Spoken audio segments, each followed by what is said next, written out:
As a half black, half white person, I think we all need a break from biracials. 100% disagree. All of our top biracials right now, top down, are evil. Drake remains a capital P problem. Barack, Drone Papa Obama. Drone Papa Obama? Come on now, the numbers are there. He took the hope of a generation and used it to spirit bomb the Middle East. I have questions for you, Obama. And we're only got way more than questions for Obama, but I tend to agree. It's somewhere. I mean, I'm enjoying. These top biracials are not doing us any favors right now. Like we need some, we need some help. Although, again, just to be fair to my own analysis, in this context, all popularity is fraudulent. So no group is getting a good an honest or fair or accurate representation at the most popular levels.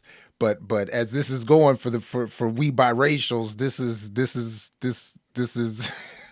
talking about one kind of biracial. Half black, half white. We're talking colonial classic, original recipe. We've got colonial classic, original recipe. And I appreciate the clarification. Black, white, the traditional base binary. And I appreciate the clarification. And they take it to another level. There are other levels, but they take it to at least one more, which is important. Things I think we need to work on. One, we whine about not being accepted enough by the black community. In my experience, this is not really a problem if you don't make it weird. Well, you just look Mexican. I'm ethnically. This is a great point, though. I have. So just quickly, I was thinking, yes, there's. That's a good point, but even the way, at least the way we see it edited here, the frame is the issue with acceptance with the black community, not the white community. And I do appreciate that wherever there's an issue, it is in our desire to join the black community.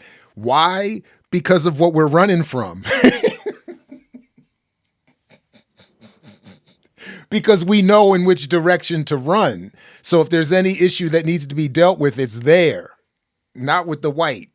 My racial insecurity with a mental exercise that grounds me. I call it the race war theory. Okay. All right. Say you are a mixed person, black, white. All right.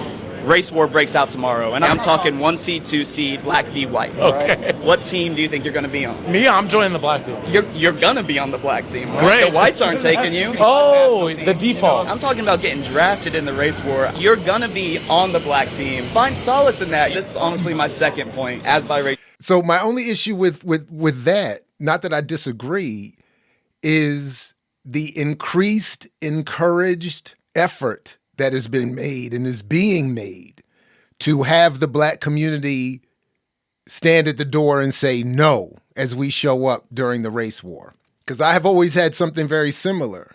At the end of the day, when the clash occurs, I understand what team I want to be on. I'm going to try to be on, but I do feel like and think I'm observing at least the effort to get more in the black community to say, well, you can't,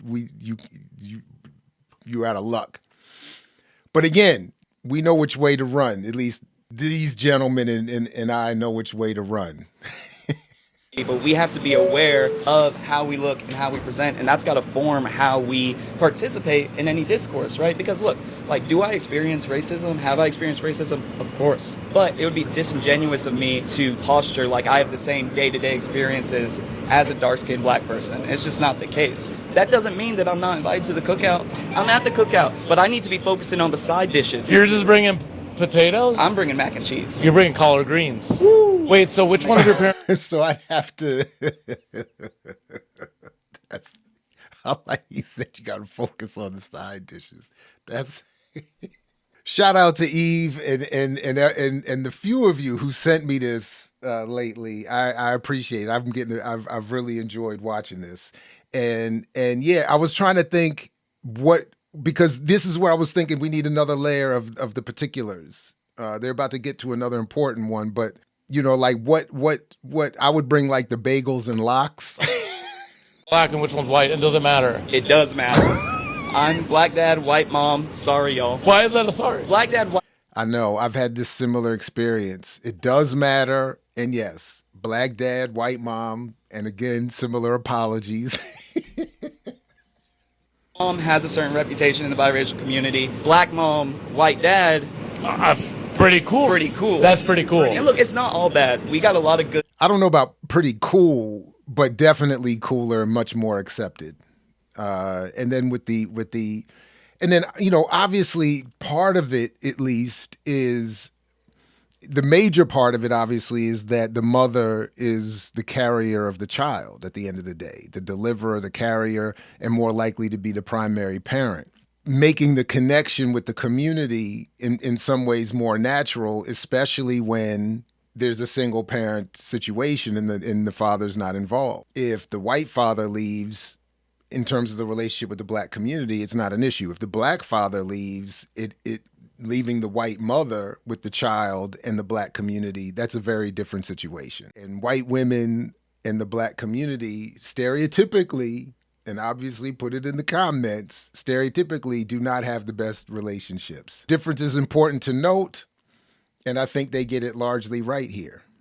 Out there. You want to give them their flowers. We got Zendaya, we got Halle Berry. Now, this is the part I'm not co-signing. This part, the Zendaya, Halle Berry part. I just don't know enough about their politics, their overt presentation. This is where I would want to make a sharp cut, and for me, shift to the left. So this part I'm not co-signing. So up to this point, I was pretty cool with it. This is not, I can't co-sign this. And again, for the most part, because I don't know enough about their politics. Halle Berry over the years a little more so, but this is where I'm drawing the line. On Page, Blake Griffin. I don't know. Again, same thing here.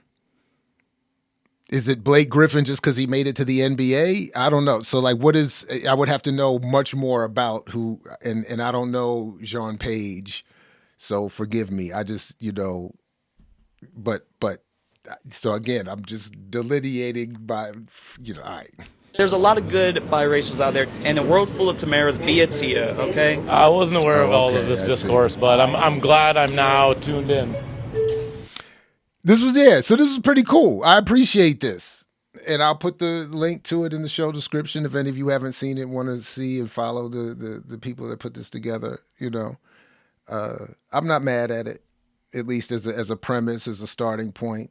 But I definitely don't co-sign the people they said there at the end. We would have to come up with a different biracials list. So put it in the comments. What are your thoughts on it? And then who would you put on the good biracials list if we're doing that?